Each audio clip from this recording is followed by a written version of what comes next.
All right. Could you please state your name for the record and spell it?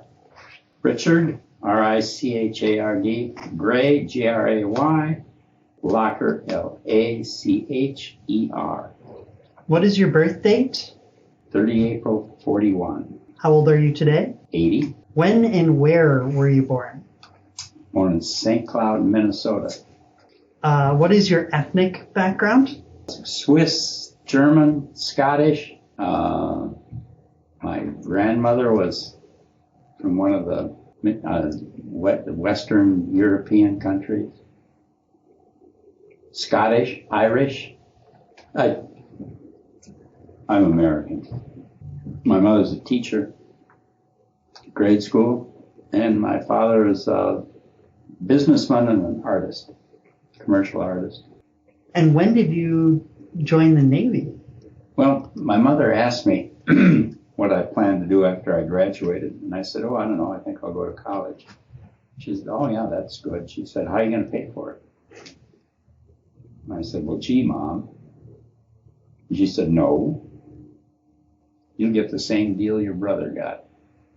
Room and board. If you go to St. Cloud State. And I thought about that a minute, and she said, now there's an advertisement in the paper that said you can apply for a Navy scholarship. And I said, come on, Mother. Me in the Navy? Are you crazy? I'm way too independent for that. Oh, fine, she said. They pay for your college. So I said, well, okay, I'll take the test. And so I went and took the test and did quite well in it. But I like test taking. So I did quite well. So I went down for the interview. I was interviewed. That was an experience. First guy that interviewed me, he had kind of greenish colored uniform on.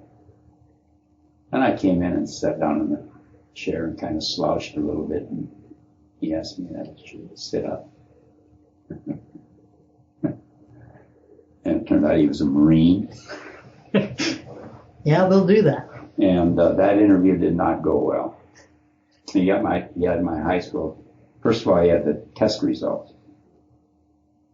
And he said that I got the highest score he'd ever seen on a test. So you shocked him. And then he said, now, I've got your high school grades here, and I noticed you got a C in English. What's up with that, he said. Didn't you study? Weren't you working hard? I said, well, I didn't care for that. And he said, you really don't want to join the Navy, do you? You just want a free education, right? And I said, well, wow. So at any rate, the next interview was a guy that wore navy blue trousers and a white shirt and a tie. Same thing. Wow, you did really well on that test. I see you got a C in English. Boy, I hated English too. So at any rate, good cop, bad cop. But at any rate, they took me. So for submarines, and when you go under the waves, what's the procedure when you're getting ready to go? Like, how much time have you got? I'm sure you can give us a good... Well, when you're on the surface, a submarine designed to fight wars had to be able to submerge quickly in case you saw an enemy plane coming. And so there's a switch on the bridge called the diving alarm. And that's the auga, auga. And the second blast of the diving alarm, stuff starts happening. For one thing, down in the control room, they open up the vents to all the main ballast tanks. The main ballast tanks are full of air. And you open up the vent on top. Bottom of the tank is open to the sea. And you open the vents on top, you fill them up with water. And so you start going down. But when the second blast of the diving alarm came, everything else had to happen. The engines had to be shut down. So the engines shut down immediately. And the people in the maneuvering room, second blast of the diving alarm, they'd immediately shift propulsion from the engines to the battery. So they'd start throwing these switches around all their back. The enginemen, now that the engines are shut down, they had to secure all air things to the engines, so the engines had to be shut down. Everybody has a job on the submarine, second class of the diving like that. So all this happens automatically. And it usually takes about 30, 40 seconds and you're submerged. How was the food? Did you have, like... Submarine, of course, had excellent food. You had 6 meals a day. Mm-hmm. When you got off watch, there was always food available for getting off watch. So, yeah, we had excellent food. What kind? You name it. It was there. Yeah.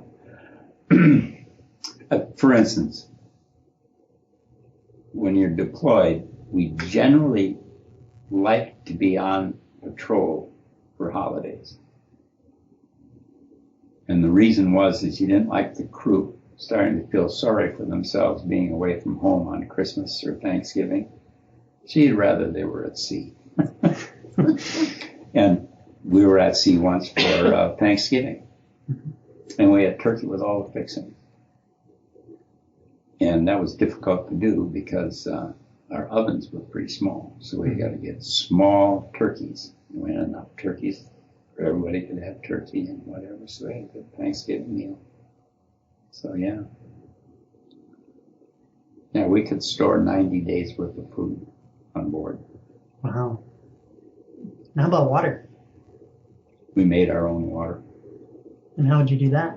But it's still. Mm-hmm.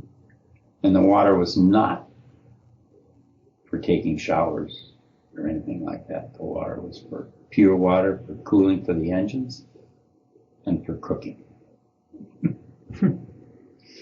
So what did you do when you came back from your 20 years of service? Well, the first thing I did was built a house because I wasn't going to live in the old cabin.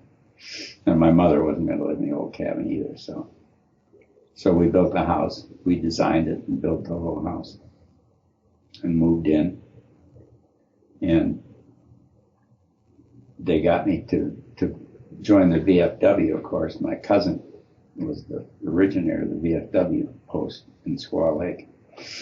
And so I went there and been there for a short period of time when charitable gambling came in. And we wanted to become charitable gambling. We wanted to do charitable gambling. So Lloyd, who's a member of the post also, he was a pilot during World War II, navigator, I think. And he said, I want you to be gambling manager. And I said, Lloyd, I can't be gambling manager. I haven't been with the VFW club long enough to be a gambling manager. Well, we'll make you assistant manager. I'll be the manager, and we'll make you assistant manager for a year, and then you can take over. So you didn't say no to Lloyd. So I became gambling manager of the post. And this was Lloyd Nessett. We did an ordinary people on him. Okay, cool. I didn't know that. In 100 years from now, if someone were to take a look at your interview, what would you want them to know about Richard Laucher? What a storyteller he was. I wonder if any of it's true.